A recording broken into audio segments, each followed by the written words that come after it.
রামকৃষ্ণ কথায় আমার আজকের গল্প এগিয়ে পড়ো। ভিডিওটি ভালো লাগলে লাইক, কমেন্ট ও শেয়ার করতে ভুলবেন না। আর চ্যানেলে নতুন হয়ে থাকলে চ্যানেলটিকে সাবস্ক্রাইব করে আমার পাশে থাকবেন, কারণ এ ধরনের কন্টেন্ট তৈরির ক্ষেত্রে আপনাদের সহযোগিতা একান্তই কাম্য। তাহলে চলুন শুরু করা যাক। একবার একজন ভক্ত শ্রী রামকৃষ্ণ ঠাকুরকে জিজ্ঞেস করেন যে যারা ঈশ্বরকে লাভ করেন নাই তাদের উপায় কি, তারা কি বিষয়কর্ম সব ছেড়ে দেবেন? শ্রী রামকৃষ্ণ ঠাকুর বললেন, কলিতে ভক্তিযোগ, নারদীয় ভক্তি, ঈশ্বরের নামগুণ গান করা ও ব্যাকুল হয়ে প্রার্থনা করা। হে ঈশ্বর, আমায় জ্ঞান দাও, ভক্তি দাও, আমায় দেখা দাও। কর্মযোগ বড় কঠিন, তাই প্রার্থনা করতে হয়, হে ঈশ্বর, আমার কর্ম কমিয়ে দাও, আর যেটুকু কর্ম রেখেছ সেটুকুও যেন তোমার কৃপায় অনাসক্ত হয়ে করতে পারি, আর যেন বেশি কর্মে জড়াতে না হয়। কর্ম ছাড়বার জো নেই। আমি চিন্তা করছি, আমি ধ্যান করছি, এও কর্ম। ভক্তি লাভ করলে বিষয়কর্ম আপনা আপনি কমে যায়, আর ভালো লাগে না। ওলা মিছরির পানা পেলে মিঠে গুড়ের পানা কে খেতে চায়? একজন ভক্ত বললেন, বিলেতে লোকেরা কেবল কর্ম করো কর্ম করো করে, কর্ম কি তবে জীবনের উদ্দেশ্য নয়? শ্রী রামকৃষ্ণ ঠাকুর বললেন, জীবনের উদ্দেশ্য ঈশ্বর লাভ। কর্ম তো আদিকাণ্ড, জীবনের উদ্দেশ্য হতে পারে না। তবে নিষ্কাম কর্ম একটা উপায়, উদ্দেশ্য নয়। সাধন করে আরও এগিয়ে পড়ো।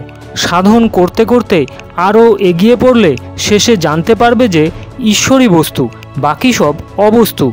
ঈশ্বর লাভই জীবনের উদ্দেশ্য। একজন কাঠুরে বনে কাঠ কাটতে গিয়েছিল।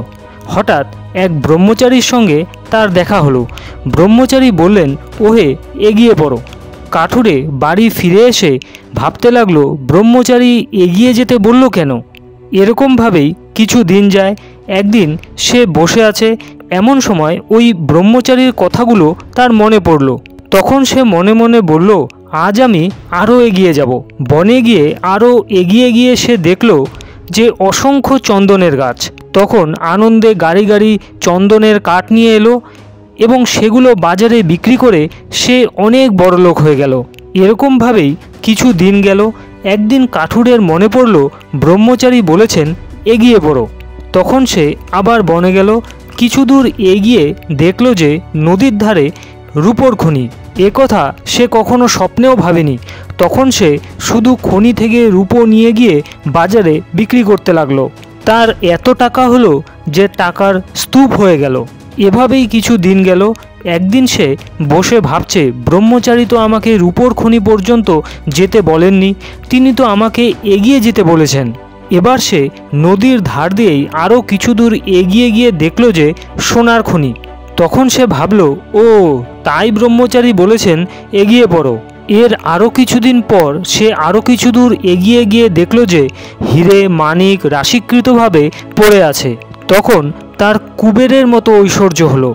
তাই বলছি, যা কিছু করো না কেন, এগিয়ে গেলে আরও ভালো জিনিস পাবে। একটু জপ করে উদ্দীপন হয়েছে বলে মনে করো না যে যা হওয়ার তা হয়ে গেছে। কর্ম কিন্তু জীবনের উদ্দেশ্য নয়। আরও এগোও, কর্ম নিষ্কাম করতে পারবে। তবে নিষ্কাম কর্ম বড় কঠিন, তাই ভক্তি করে ব্যাকুল হয়ে তাকে প্রার্থনা করো, হে ঈশ্বর, তোমার পাদপদ্মে ভক্তি দাও, আর কর্ম কমিয়ে দাও, আর যেটুকু রাখবে সেটুকু কর্ম যেন নিষ্কাম হয়ে করতে পারি। আরও এগিয়ে গেলে ঈশ্বর লাভ হবে, তাকে দর্শন হবে, ক্রমে তার সঙ্গে আলাপ কথাবার্তা হবে। আজ এ পর্যন্তই। আবার ফিরে আসবো অন্য কোনো গল্প নিয়ে। ততক্ষণ সঙ্গে থাকুন আর দেখতে থাকুন গল্প পুরাণ।